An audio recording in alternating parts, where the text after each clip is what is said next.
Hello everyone and welcome back to the Great Book of Grudges. My name is Nathan and we're back with another Total War Warhammer video. Right, so we're going to talk about Araby, possibly for the last time on this channel, hopefully not, but we'll have to wait and see. This is likely to be quite a lengthy video, so I'm going to divide it into hopefully different sections so there can be some YouTube chapters if anyone wants to look at anything specific. Of course, before anything, I'll be referencing a lot of lore, stuff from the tabletop too, and of course stuff relating to Total War. There's going to be a bit of a mixture regarding everything, so let's not waste any more time and jump right in. Oh, and before I forget, a lot of the art that will be on screen is fan art. There's just not that much art revolving around Araby. Seeing as it's likely that some people watching this video have only been introduced to Warhammer Fantasy very recently through Total War, I'm going to cover a little bit of lore just so you guys can be better acquainted with it. So what exactly is Araby? Araby is a human nation located in the southern continent of the Warhammer Fantasy world, and like the rest of the Warhammer Fantasy universe, it is very much inspired by our own real-world history. In fact, much like Sigmar's empire taking influence from the Holy Roman Empire, or the Tomb Kings taking influence from the ancient Egyptians, the nation of Araby takes influence from various different points of the timeline of our own real history, focused mainly around Arabic and Muslim culture with some other bits here and there. It's important to note here that anything in Warhammer Fantasy was directly influenced by our own real world history, and you can see that in the world map as it is a distorted version of our own world. They were introduced fairly later in the lore as opposed to that of Cathay, Nippon, Ind and so on, and this was more or less around the time that Games Workshop wanted to expand the Warhammer Fantasy universe by introducing more races, more factions, which would not only make the universe lore a lot more richer, but would also bring the potential of new miniatures of different races and cultures,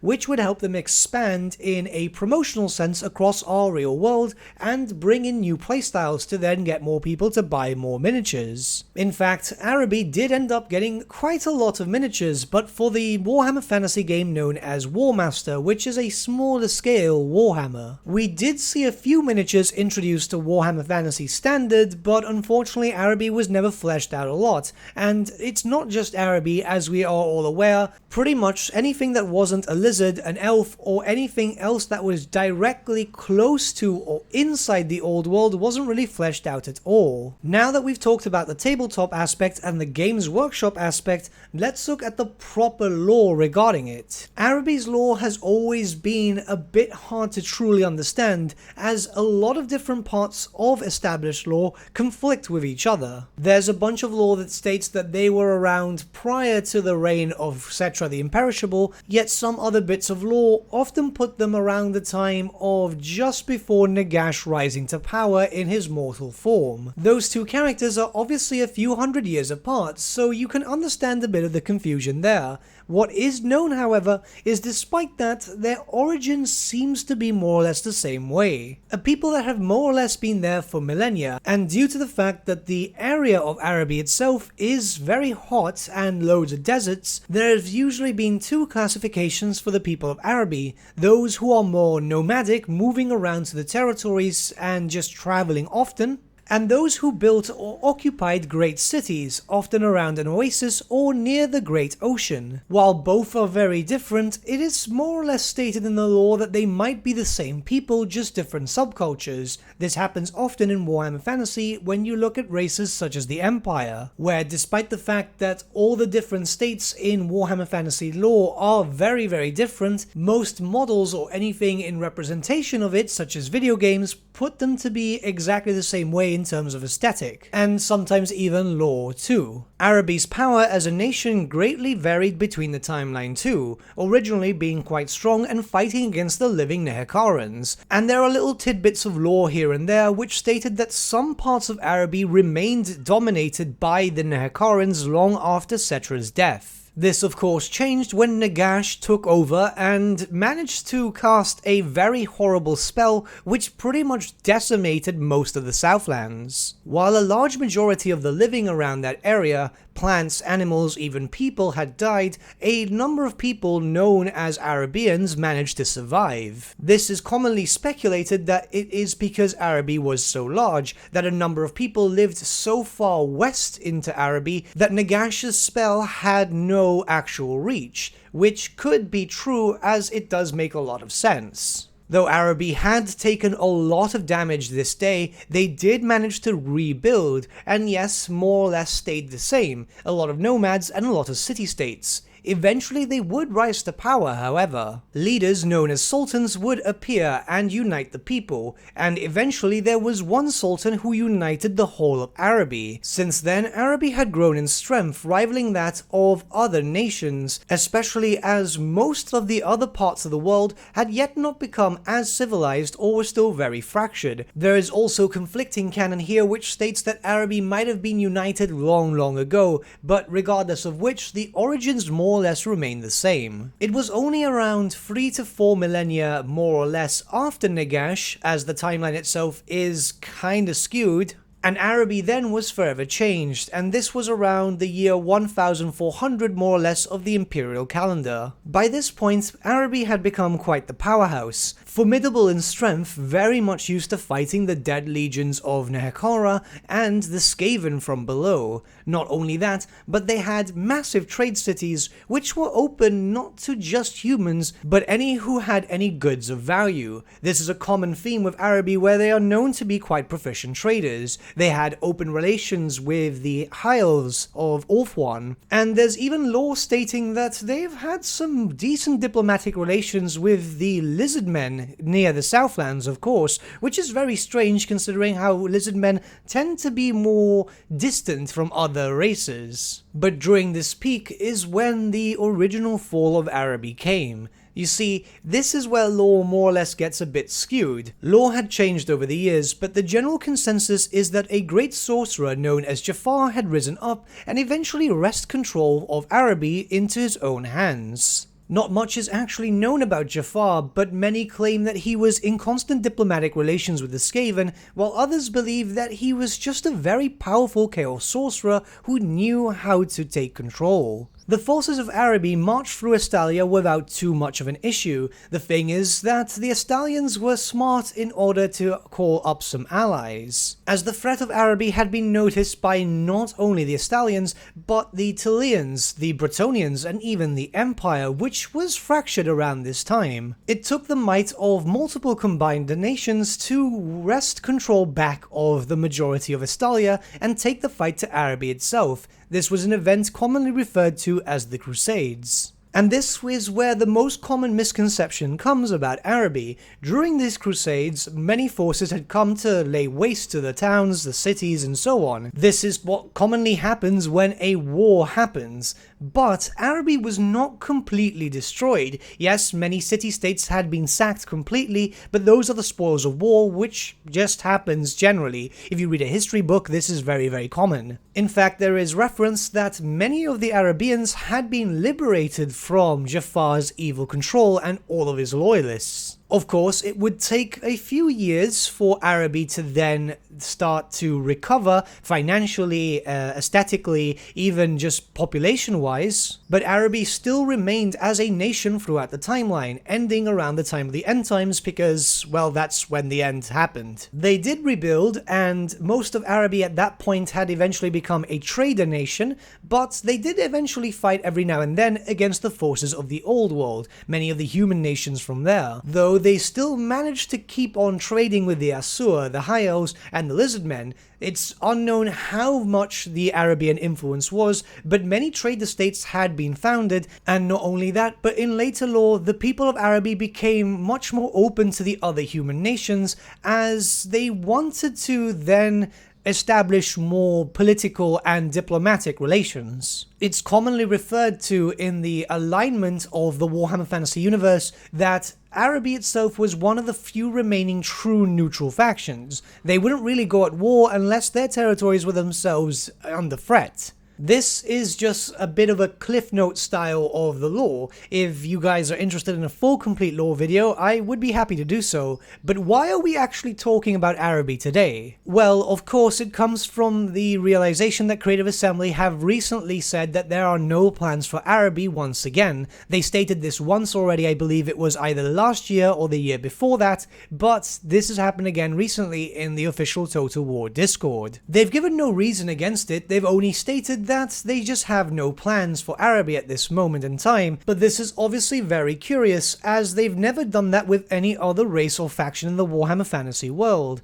And yes, I know that some of you might be saying there's some obvious reasons for it, but we're going to talk about that in just a few moments. As I said, this seems to be the first time ever that Creative Assembly have ever said no to something. I am not 100% sure if they've ever done that when it came to any of the historical games, but it resonates very, very highly here in the Warhammer franchise, as many of us have been asking for pretty much as possible. We want to see the Warhammer Fantasy universe come to life through Total War. After the first confirmation that they had no plans for Araby, the hype did die down quite a bit, though that was renewed by Total War Warhammer 3's announcement with Cathay being included. Many people started to believe, well, if Cathay, a minor faction in lore, which basically had no miniatures and nothing really new since a long time ago, if they were being included into Warhammer 3, it could be a testing ground for the future, as maybe Creative Assembly are planning to try out to see how Cathay works, and if Cathay does work,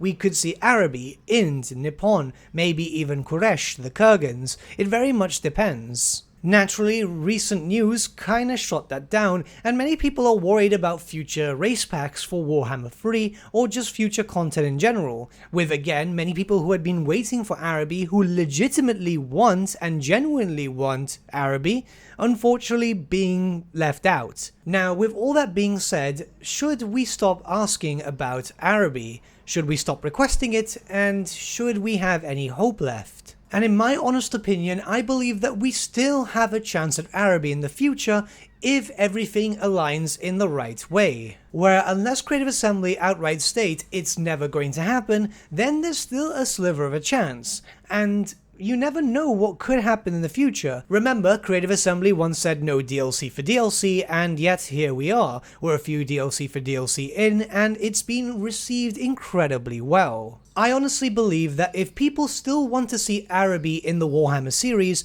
they still need to talk about Araby, however it needs to be done well. This of course means do your posts on the forums, Reddit and so on, but don't hound the developers. We have to treat this in a respectful manner because at the end of the day they are still people. If you don't want to be hounded in your place of work, neither do they. It just makes complete sense. And the most important thing about this is do your research well. Creative Assembly are often out there looking at the forum posts, the Reddits and so on, speculation, hype. They want to see what you guys are thinking. This is very, very obvious, like when the issue happened with the Sisters of Twilight and their mechanic. They heard the outcry, and yes, they eventually fixed it. They want to hear what your feedback is regarding some matters. It's also very important that when posting about Araby, you have to do it with the legitimate lore. Araby still received a lot of lore updates as the years went on. In fact, the last time that Araby was mentioned in lore, I believe was in the End Times, yes,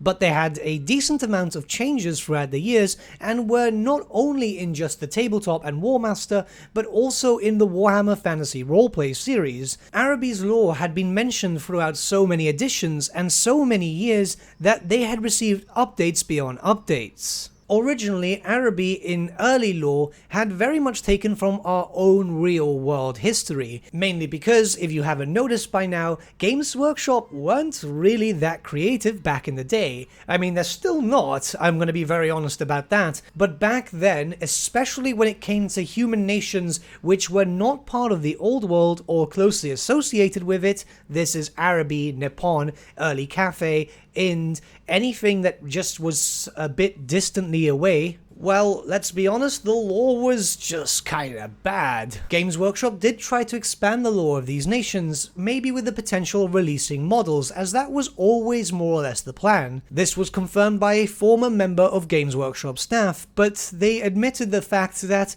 well, the old world was very popular, the other races, the elves and so on were very popular, they had no idea how to work on that stuff, and it's also been referenced as those nations being on a to-do pile. This is a common thing when it comes to Games Workshop universes, as Warhammer Fantasy is now dead. Yes, it's coming back in Warhammer the Old World, but Warhammer 40k and Warhammer Age of Sigmar has some issues too, where factions are introduced either by lore or by miniatures, and they still need a proper fleshing out. So with all that being said, I want to just list out a few common misconceptions about Araby, because they do become quite common when you look at the forums or even Reddit and so on. This happens mainly because it just happens. Getting your hands on a lot of these source material books is becoming increasingly difficult as the time goes on. Much of these books are long out of print. I actually think the grand majority of them are long out of print. So unfortunately, reliance has to go online through Wikipedia and stuff like that,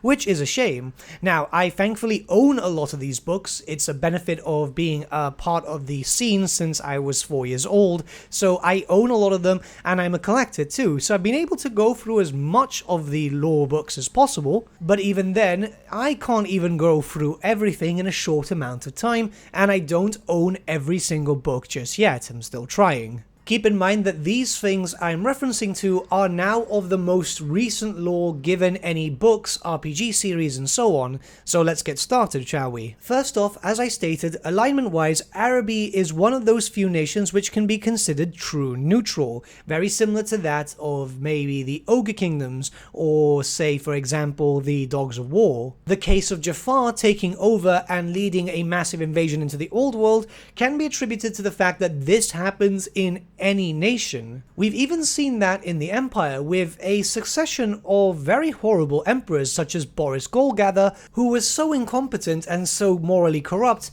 that his death is still celebrated throughout the Empire. The rise of Jafar in Araby does not attribute to the majority of Araby's lore, only just a very small portion of that. And while yes, Araby would then launch invasions towards the Old World every now and then, it's important to note that that is just basic human nature. Humans fight among humans. We've seen that where the Empire has fought against Bretonnia. If Araby had truly been that evil faction that some people seem to attribute them as, well, then the High Elves would not have traded with them, and would not be constantly trading with them. In fact, not only that, but the Lizard Men would have probably tried to purge them completely. Secondly, the nation of Araby is not a Dark Age nation. I see this pop up occasionally, and I'm not too sure where people are getting this sort of misinformation. Only very, very early lore puts them in a backward technological sense, back when the world of Warhammer Fantasy was being fleshed out, and nothing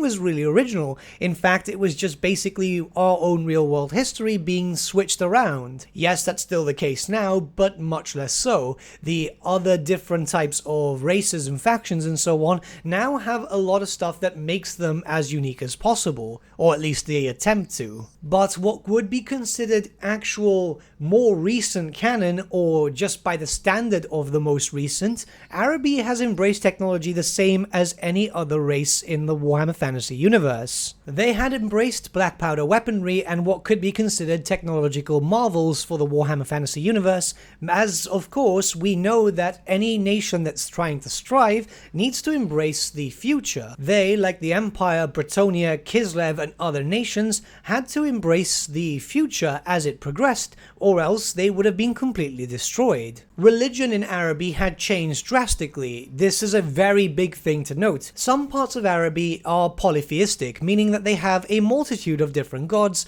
where it is commonly believed that they worship the jinn there as a different form of entity, while others have referenced a god known as the One.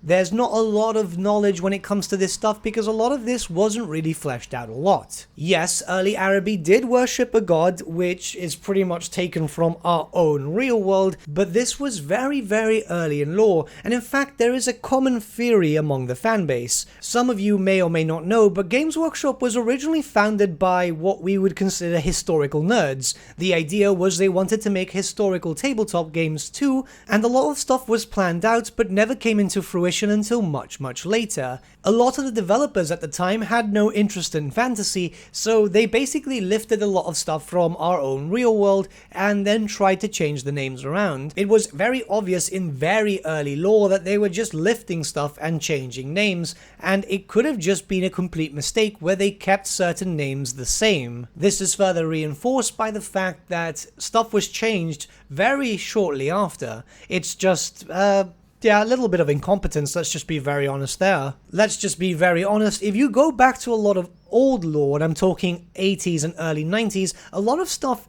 is well, it's very cringy, and I'm talking really, really cringy. Like, the majority of the people watching this video might have had a weird emo phase, and they look back at it now thinking, oh my god, why? That's probably how they were too. In fact, the majority of lore for the 80s and 90s, as I stated, is no longer canon. This is not just the case for Araby, but the Empire, Bretonnia, Chaos, the Beastmen, anything in lore. Going back to reference that stuff makes no sense for the most part, as there has been loads of lore changes. It's kind of like going back to any scientific theories which have been disproven. The fact of the matter is they are no longer relevant. You can cite certain things for your sources because of course that makes a lot of sense, but like I said, it's no longer valid within the Warhammer Fantasy universe. In fact, lore changes so often in the Warhammer Fantasy universe that it can get a little confusing, even to people like myself, if taking a break from any setting. For example, why is Rabute Gilliman now in charge, well, pretty much in charge of the Imperium of Man? What is happening in the realms of the Age of Sigmar, where now Slaanesh seems to be returning after a massive hiatus in a sense? And of course, more recently, what has exactly changed with Kislevite lore, as Kislev has received a drastic overhaul when it comes to not only Warhammer 3, but eventually for Warhammer the Old World, meaning that a lot of established lore in Warhammer Fantasy is no longer canon. And the last thing I see often when it comes to Araby posts is referencing stuff that is not even Games Workshop IP. Commonly, it's either bringing in a lot of real-world stuff which shouldn't really be in Warhammer Fantasy, as Warhammer Fantasy is a fantasy game, or referencing fan-made projects. Fan-made projects like the Warhammer Armies project are cool for in a tabletop perspective, the armies are well balanced and so on, but a majority of the units there are not canon. They were created by a fan project. This is also the case when it comes to any lore that comes in those books. Some of them draws heavily from official sources, yes, but a lot of stuff is also fan-made lore. It's not canon and it has no place when it comes to these posts or videos. The fan projects look good aesthetically and they play well on the tabletop, as I said. They are stylized to look and feel near enough official, but they're not. In fact, I can reference this when I was doing a video back in the day, about a year and a half ago, about a possible Araby army list. I had a few comments saying, why didn't I include X, Y, and Z, and I honestly was very confused, until then I realized, oh, I think he's mentioning the Warhammer Armies project. That stuff kinda happens as people who might be new to the universe might see that as official canon, and I don't blame them. It does happen and it can confuse people. Now, before we end this video, I want to give some final thoughts. I still think that there is a slight chance that we could see Araby in the future of the Total War Warhammer series. Though if anything, it's not going to be for a long time. Cathay itself is likely a testing ground. They had no army book, they had no lore. Any established lore is likely to get a major rewrite. This isn't like, for example, Kislev, which has gotten some changes but not too drastic. A lot of stuff is still very much the same. We'll have to wait till future lore books get released. Or like Norska, which draws heavily from the RPG series and certain lore books, and is pretty much just reskinned Chaos Warriors. Or the Vampire Coast, which had an army book supplement back in the day, a rather small one, but it was expanded heavily through that, and drew influence from the standard Vampire Counts books too. If Cathay is received well by the fanbase, then it might lead to the opportunity that Games Workshop and Creative Assembly would be willing to then try out other different races and factions of Warhammer Fantasy lore that never had an official army book, or that is established well enough in lore but never had models. And this just isn't in reference to Araby, but Nippon Ind among others. Nippon definitely needs a rewrite. We've discussed this in a video recently where the lore is just, yeah, it's cringe. Again, if Cathay works well, then maybe there's a possibility for Araby, especially since when it comes to races and factions like this, lore will likely have to be rebuilt from the ground up. There's not a lot of stuff already established to justify the creation of a complete race and faction pack from that. So that means the history of a race needs to be implemented, needs to be rewritten, new units, laws of magics, like just so much extra work. They need to see if it's justifiable for them to put all that work into a race pack that may or may not sell, or may not be received well. We have to wait and see, I guess. I wouldn't lose hope just yet, but I think that we as a fan base need to wait and see how Cafe works first. But until then, we can hope, and we can obviously speculate, unless they give us a flat out no, but I don't think that's actually going to happen. But what do you guys think? Let me know your thoughts in the comments below and let's start a bit of a discussion. This video took a lot of time to actually create. I had to go through a lot of old lore books to make sure that everything was being factual and so on. And I hope it gets received well. It's one of these heavy projects which has taken quite a while to actually create. So yeah, but let me know your thoughts in the comments below and let's start a bit of a discussion. But with that, my friends, we've come to the end of our video. Thank you so much for watching. If you did enjoy the video, might I suggest giving the video a like, or even subscribing to the channel, as it really does help us out. In the description section below are various links to different social media platforms such as Facebook, Instagram, and Discord. Also in the description section is an affiliate link with Element Games where you could buy loads of hobby-based products, not just Warhammer, for 10 to 25% off. Making a purchase using that link and also our special code, which is also in the description, supports the channel at no extra cost to you, which we think is rather cool. A big thank you to our patrons. Your support means the world to us. It's amazing that people want to help a small channel like us grow and get to a higher level of content. A big thank you to Gibraltar LUSC, Ryan Bertsche, Andrew Prince, and Okro for subscribing to us at our Fame level. You guys are super cool. And a big thank you to Edward Yule, VS Vasan, Aaron Whitman, and Shaggy for subscribing to us at our King level. Honestly, we can't thank you all enough. And lastly, a big thank you to all of you for liking, sharing, and commenting on these videos. Honestly, it's because of you guys that the channel has been growing at such a great pace lately, so we can't thank you all enough. But with that, my friends, thank you so much for watching once again, and we shall see you all again very, very soon. Have a good day.